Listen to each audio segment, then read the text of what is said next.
So if you're a business owner who's been trying to figure out where AI actually fits into what you're doing, this one's for you. And I want to be upfront. There's a version of this video that just tells you to stay away from make.com, N8N, and Zapier, and then we call it a day. But that's not this. Everybody's already saying that. And what I actually want to talk about are the things costing business owners real money right now that nobody's even connecting the dots on yet. Quickly, if you don't know who I am, my name's Nolan Grout. I help businesses implement AI into their current existing systems. I have AI agents helping me run my business, helping me to pay my bills. And I don't say that to brag. I just say it to tell you I'm not a fake guru. I'm actually doing this every single day in the trenches, you might call it. But let's get to it. Here's what I keep seeing. Business owners are smart. They're not getting scammed by obvious stuff, but the AI space, it's moving so fast that by the time something shows up on your radar, a tool, a workflow, a freelancer pitching you a build, there's a decent chance that it's already outdated. And the problem isn't that it doesn't work. It's that it works just well enough to take your money and then you won't realize it until you're behind and well, you've already paid for it. So today, I want to go through the tools and the setups that I'd steer any client away from in 2026, why they keep catching people, what actually matters these days, and when you're making these calls and things like that, right? So real quick, yes, make.com, Zapier, legacy N8N setups. If someone's pitching you a full automation stack that's built on those right now, that's a red flag. The space has moved on. These tools made sense a couple years ago, but the overhead, the brittle connections, the per task pricing, it compounds in ways that'll just bite you in the ass later. And if you're already using them lightly for something simple, that's fine. But if someone's building your core operations on top of that infrastructure in 2026, well, it's worth a second conversation. All right, that's probably the stuff you've already heard online elsewhere, but let's get into what's actually costing people money right now. Platform lock and choosing the wrong layer. I mean, really, this is the real issue that I'm seeing. So the real issue with these AI agent builds, it's not just like fragility when you're going in with N8N, or it's lock-in, right, at the wrong layer. So when someone builds your automation stack on top of a specific platform, whether it's make.com, N8N, some SaaS tool, even something like, I want to say Replit, or even Retail AI, some of these like SaaS platforms where it's supposed to be super easy to just make something happen, or even how Google has workflows, just that's where you're kind of betting, or even they're betting your entire operation on that one vendor just staying relevant. And really, in a space where the best model 6 months ago is mid-tier today, well, that's a bad bet.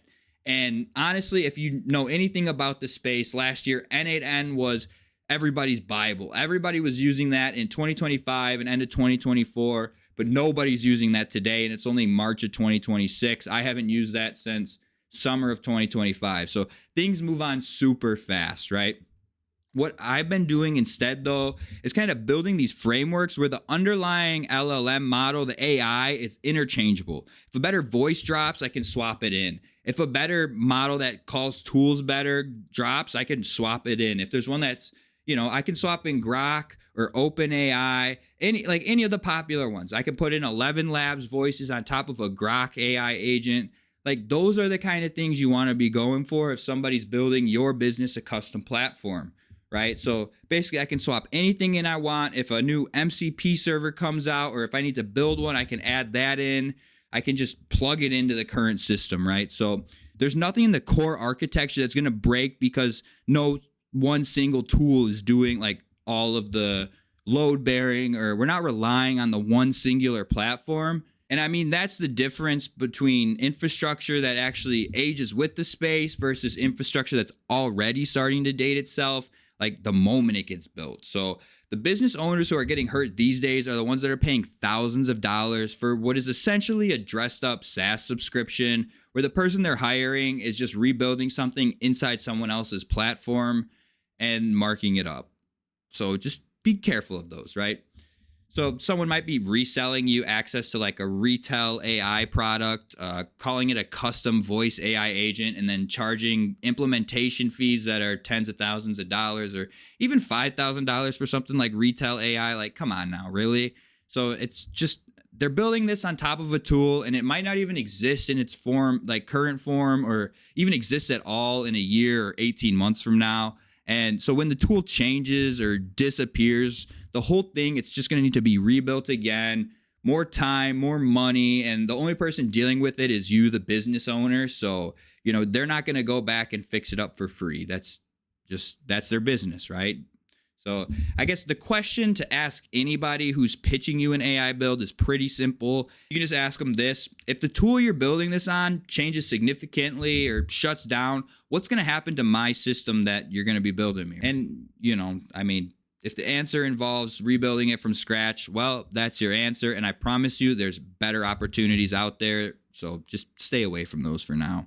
Okay, so we just talked about who you hire and maybe what they bill, but here's the thing, right? The hire itself might not even be the first mistake. The mistake might actually happen before you even post the job. So one of the biggest things that I'm seeing these days is people trying to go to AI to get a spec list for a product that they know nothing about. And this is one of the things that I think is genuinely flying under the radar right now, because here's how it plays out, right? A business owner, they have a problem. Let's say they want to automate their inbound lead response system. Maybe they go to ChatGPT, Claude, Gemini, they describe the problem and they ask it to map out a solution. It does. It gives them a full breakdown, tools to use, a workflow, maybe even a tech stack that they recommend. It looks professional. It looks current. It looks like it nailed it, right? They take that spec, they might post it on Upwork or Fiverr or on any of the other freelancer websites to hire someone to build it. But here's where things go wrong. What the AI recommended was probably trained on data from 12, 18 months ago, maybe even longer. So the tools that the AI named, they might be deprecated by now. The approach it suggested might be exactly what the people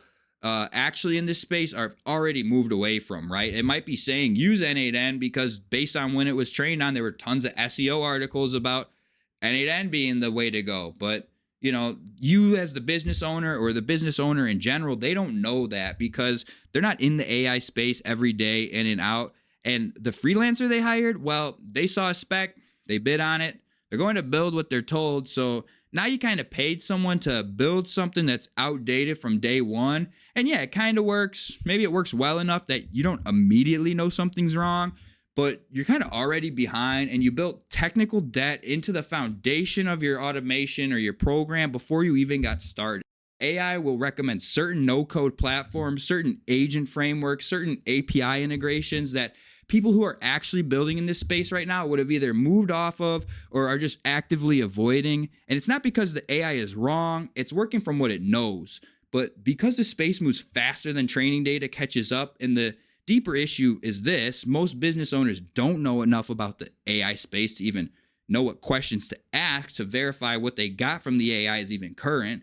So they're trusting a spec that they can't even evaluate, hiring someone that they can't fully vet to build something that they won't be able to maintain, which means you end up with 3 layers of risk stacked on top of each other.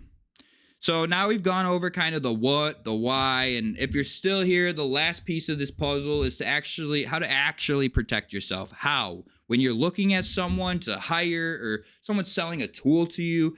And this is the thing that's worth staying for in this whole video, right? So how you can actually protect yourself.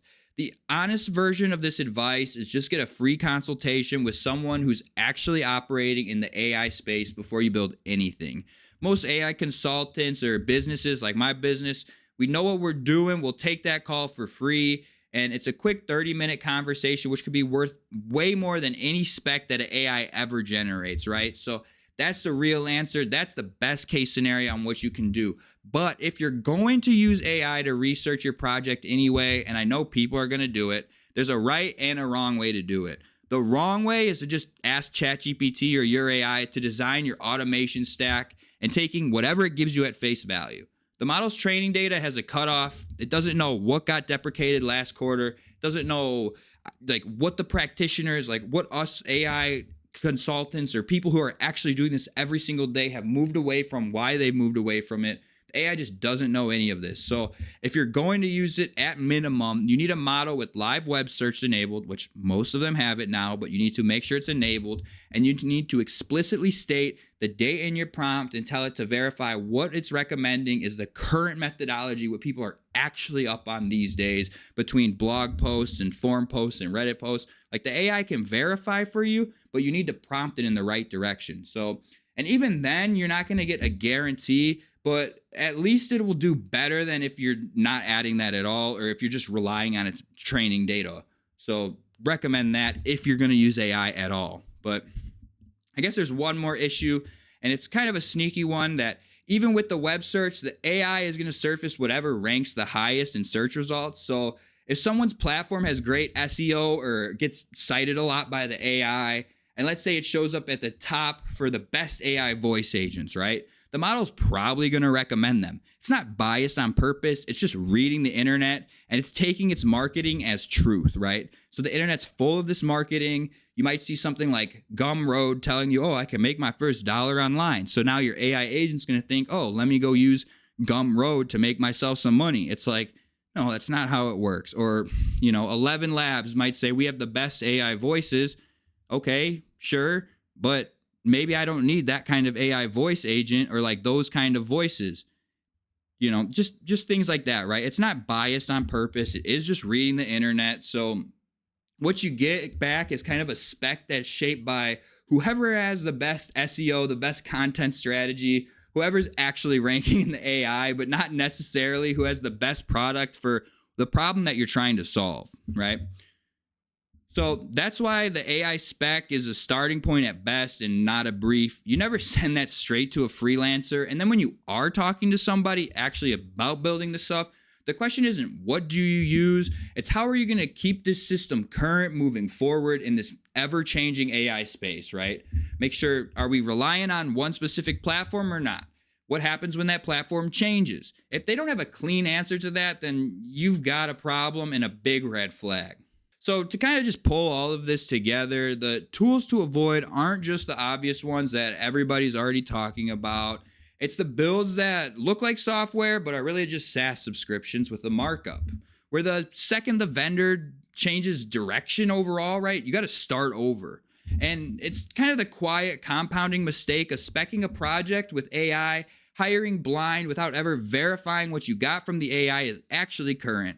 Right? This is an expensive mistake I'm seeing over and over again in the AI space, and I haven't really seen too many people talk about it, so I thought it was crucial and I'd hop on here immediately. So I just want to make it clear that the most expensive mistakes in the AI space, they're not always the ones that are going to blow up immediately, right? Sometimes it's one that kind of quietly is just running in the wrong direction for months before you even realize it. So I guess if any of this hit close to home and you're trying to figure out what the right setup looks like for your business, well, that's the exact kind of conversation I have with people. Links down below. That's really all I have for today, but my name's Nolan Grout. Thanks for watching this video. Please do all of the YouTube stuff. Like, comment, subscribe. Overall, I hope, hit the hype button because that really helps. So please, anyways, that's pretty much all I got. As you know, don't rely on AI. Don't trust outdated stuff. Don't just take things at face value. Actually think for yourself, attack it, and get after this money, people. So anyways, I'll talk to you later. If you want to learn, join the community, school down below. Again, if you want to just talk to me about this, I'll hop on a 30-minute call. That's if you want to actually me to build it for you. Other than that, if you want to just learn, then you can join the school, and we do weekly couple hour long calls to discuss how to go over everything, how to build this shit out, whatever. So yeah, it's been Nolan. Peace.